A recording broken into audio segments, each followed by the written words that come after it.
Hi guys. Ah, sa gabing ito guys, mag-reaction video tayo sa isang magiting na mangingisda sa Panatag Shoal. Nakipaghabulan po siya guys sa sa Chinese Coast Guard ng diyan sa Panatag Shoal. Panoorin po natin guys.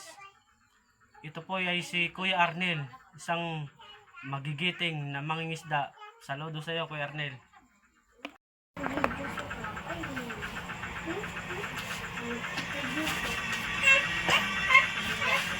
Grabe, may ano pa oh.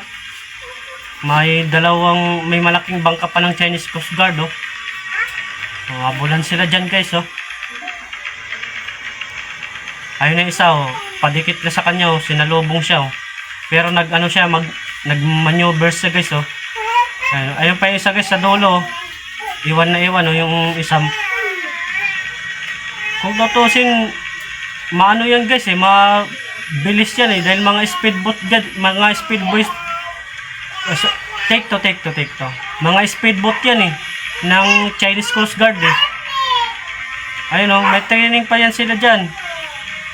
Yung mga military ng, mga Chinese Coast Guard na yan. Si Kuya Arnel, isa po yung magiting lang ng mangingisda, pero tignan nyo, naiiwan sila eh oh. Yun, naharang siya dyan eh, pero tatakbo pa rin yan. Takbo pa rin yan oh. Lilis siya oh, yun oh. Ang bilis oh. Ang ganda po siguro ng makina niyan eh. Oh. Wala. Bakal po yan guys, siguro yung speedboat ng Chinese Coast Guard. Samantala kay Kuya Arnel, isang kawi lang po yan. Oh, iwan silang dalawa oh. Yan po yung tinatawag na di kapasisiil. Ayun na oh. Hindi ko kayo natatakot. Natatawanan ko lang din Hindi pa siya natatakot. Dapat Ayun guys oh, nararinig nyo guys oh. Yung sinabi ni Kuya Arnel na hindi siya natatakot. At take note guys, panoorin natin yung interview ni Rapi Tima ng Integrated GMA News sa kanya. Tumatawa-tawa lang po siya guys eh, tignan nyo po. Ayun guys yung interview sa kanya ni Rapi Tima oh. Mang Arnel, kumusta na po kayo? Ito po. Ayos naman po. Mabuti man.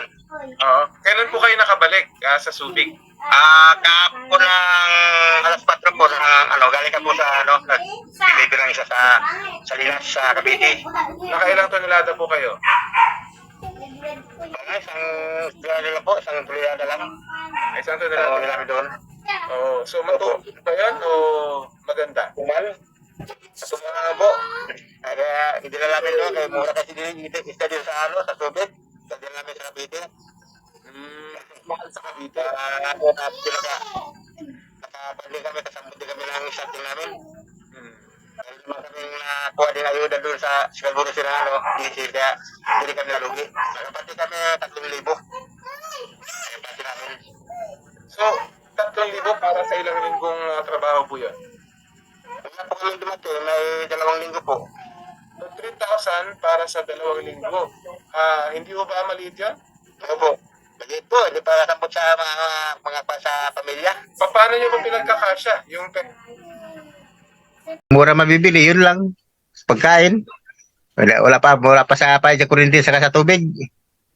Wala Pagtapos nyo. Tapos, Wala pala kayo na pagtapos nyo, ilan po yung pinapag-aral nyo ngayon? Pito pa parang pa ngayon. Maki mo, umaga, madilim pa, bababa na kami. Wala pa kami, makapagkape lang kami. Bago, magdating sa Bahura, di pa kami nakapag-almusal. Kakakali na, di ba makakain? Kapaghanap ng isda. Ang hirap, gutom. Akit kami, kain kami. Pagkain namin, isda namin, mga 5 kilo. Akit kami sa bangka, sa mater. Bago ngayon, kakain lang kami. Tapos may kain, bababa naman kami. Alam pa mga isda naman. Kahirap po magharap ng isda. Lalo na bulabog din ng loob. Kahirap.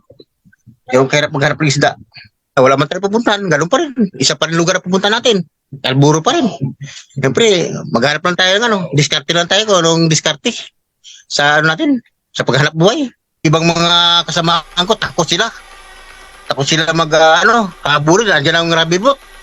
Akba silang tatakbo agad. Sabi ko, huwag kayong iba, nagabahura na, bangga na sa bahura, sa mababaw. Doon, bumabangga na. Ay, huwag kayong sa bababaw. Ay, masisira ang bangka nyo. Dito kayo sa malalim at babanggayin kayo. Doon na kayo sa tabi, hindi naman kayo gagalawin yan. Kung halimbawa, mag-anuhan kayo. Pwede na labanan yan, huwag lang kayong huwag kayong manguna. Bayaan mo na sa manguna. Kaya basta muna sila, babanggayin ka. Kung kaya mong banggayin mo na ng rabbit boat. Tukot lang magagawa na paglaban ko yung karapatan namin sa pag-isda. Patalo tayo dyan. Hindi tayo patalo. Ingisa tayo